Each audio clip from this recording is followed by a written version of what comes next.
जम्मू कश्मीर की राजधानी श्रीनगर में देशबंधु डीबी लाइव की टीम पहुंच चुकी है और यहां पर हम आए हैं भारत जोड़ो यात्रा को कवर करने के लिए और साथ साथ ये समझने के लिए कि धारा 370 या कहें तो आर्टिकल 370 के बाद क्या कुछ बदला है। कश्मीरी पंडितों को लेकर के बहुत सारी बातें होती रही हैं इस दरमियान और यहां कुछ क्या कुछ हुआ है कश्मीरी पंडितों को लेकर के, तो बहुत सारी बातें हैं। लेकिन इन बातों के बीच हमारे साथ हमारे वरिष्ठ साथी और वरिष्ठ पत्रकार प्रशांत टंडन जी भी साथ है। और प्रशांत जी, कैसा लग रहा है? बहुत ही खूबसूरत वादियां, पीछे लाल चौक है और थोड़ा पीछे देखिए तो भारत जोड़ो यात्रा का ये की होर्डिंग भी लगी हुई है और पीछे ये देख रहा हूं, थोड़ा इधर दिखाइए, पीछे पहाड़ी, जो पहाड़ अभी आप देख भी रहे थे, बर्फ से ढकी हुई पहाड़ी और टावर के साथ साथ शंकराचार्य की शायद मंदिर है ना? ये शंकराचार्य मंदिर यही है ना? जी जी, ये पीछे हमारे दर्शकों आप देख रहे हैं जो शंकराचार्य मंदिर है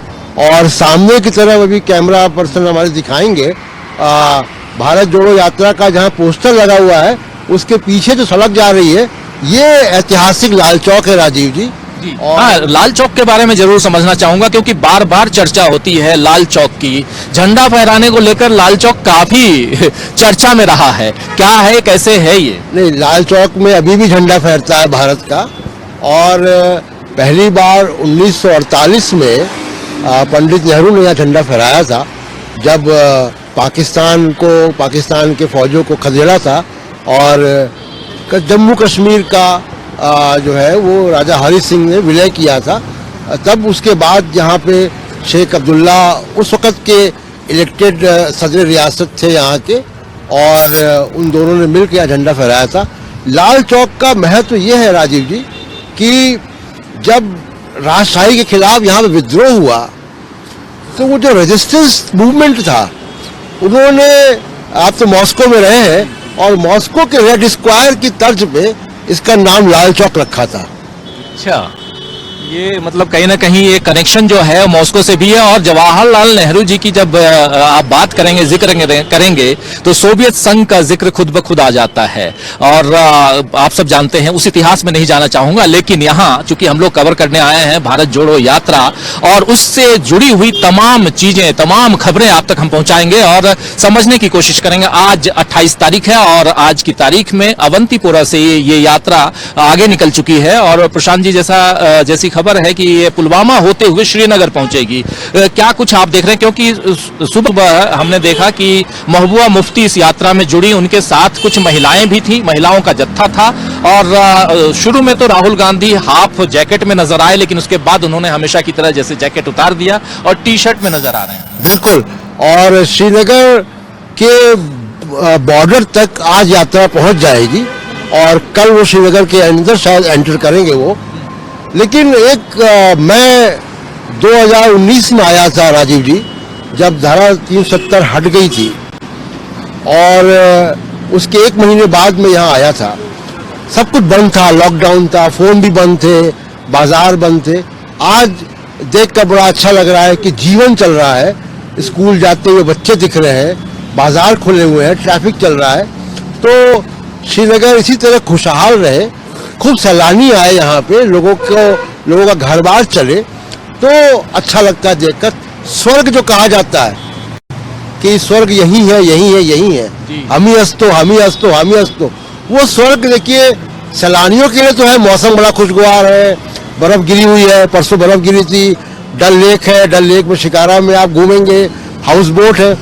लेकिन वो स्वर्ग तभी अच्छा होगा सुरक्षित हो, लोग खुशहाल हो, सबके पास काम धंधे हो, तो असली स्वर्ग होता है वो यहाँ के रहने वालों के लिए भी होता है।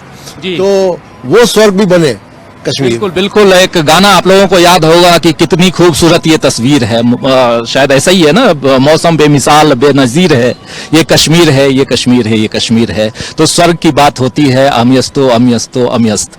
तो बहुत कुछ कश्मीर के बारे में कहा जाता है और इसके साथ साथ हम भी बहुत कुछ आप सबको यहां से लेकर आप तक पहुंचाने की कोशिश करेंगे। इस दरमियान पूरे 3 दिन तक हम यहाँ हैं और क्या कुछ कश्मीर में है, क्या कुछ हम लोग देख रहे हैं, ये सब कुछ हम आप तक पहुंचाएंगे। लेकिन थोड़ा सा और समझना चाहूंगा, महबूबा मुफ्ती आज इस यात्रा में जुड़ी और कल उमर अब्दुल्ला जुड़े थे। ऐसे देखा जाए तो दोनों अपोजिट हैं। महबूबा मुफ्ती पिछले दिनों सरकार में रही और मोदी सरकार यानी कि बीजेपी के साथ गठबंधन की सरकार बनी थी, लेकिन आज गुपकर जो संगठन बना है उसके बाद परिस्थितियां क्या बदलती हुई दिख रही हैं आपको? देखिए, गुपकर अलायंस तो बन गया था जब 370 हटा था उसके बाद ही, और सारे लोग ये जेलों में थे, नजरबंद थे। और बहुत जरूरी काम इस यात्रा से क्या होगा कि एक जो ठहरी हुई पॉलिटिकल एक्टिविटी है वो चालू होगी।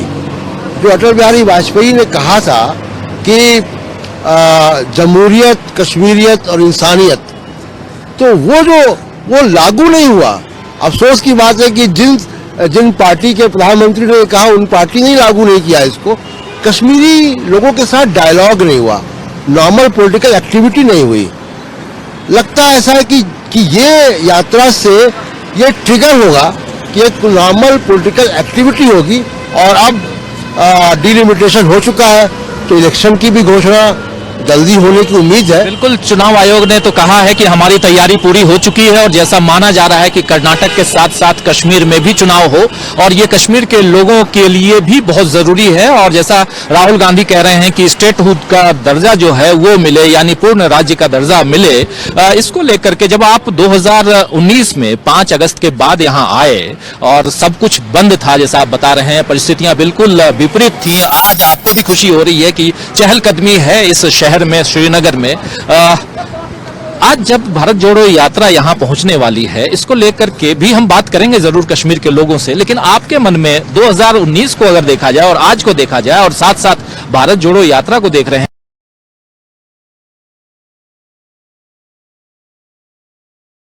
बहुत बाकी भारत में आई है, उसमें बहुत सोचा भी हुआ, मुझे भी रोल है। ये जो आईटी सेल जैसे लोग हैं उनका भी रोल है। मुझे लगता है कि ये यात्रा से वो दूरियां कम होंगी। कश्मीरियों के दिमाग में भी अविश्वास है नॉर्थ इंडिया के प्रति या बाकी भारत के प्रति, वो अविश्वास कम होगा। तो ये बड़ा अच्छा होगा कि बाकी भारत से जो इंटीग्रेशन, देखिए कोई कानून से नहीं होता है, इंटीग्रेशन दिलों से होता है। तो मुझे लगता है कि ये यात्रा वो इंटीग्रेशन जो है कश्मीर के साथ का, वो ह्यूमन इंटीग्रेशन जो है वो करेगी, ह्यूमन इंटीग्रेशन करेगी। और साथ साथ हम ये समझने की कोशिश करेंगे कि आखिर आने वाले समय में किस प्रकार ये यात्रा जो है ये कश्मीर को बदलती है, न सिर्फ कश्मीर को बल्कि देश को बदलने का। और उसमें भी आप जानते हैं कि एक पैगाम है, नफरत के खिलाफ मोहब्बत का पैगाम, और ये कहां तक आगे बढ़ा पाते हैं राहुल गांधी, उनकी पार्टी जो है वो कहां तक आगे बढ़ा पाती है, ये हम समझने की कोशिश करेंगे। अब चलते हैं, जरा हम अपनी गाड़ी में बैठें और सीधा होटल की तरफ चलें, और क्योंकि बहुत जल्दी आगे भी बढ़ना है तो दोस्तों चलिए हमारे साथ, हम अब यात्रा को आगे बढ़ाते हैं। हमारी यात्रा जो है वो अब शुरू होती है, सीधे हम अपने होटल की तरफ जाएंगे और उसके बाद अब जो है वो सीधा हम पहुंचेंगे जो भारत जोड़ो यात्रा जहां तक पहुंची वो, और लाल चौक कभी पार कर चुके हैं हम। उसके बाद कश्मीर की दूसरी वादियों को भी समझने, देखने और दिखाने की कोशिश करेंगे। तो चलते हैं आगे।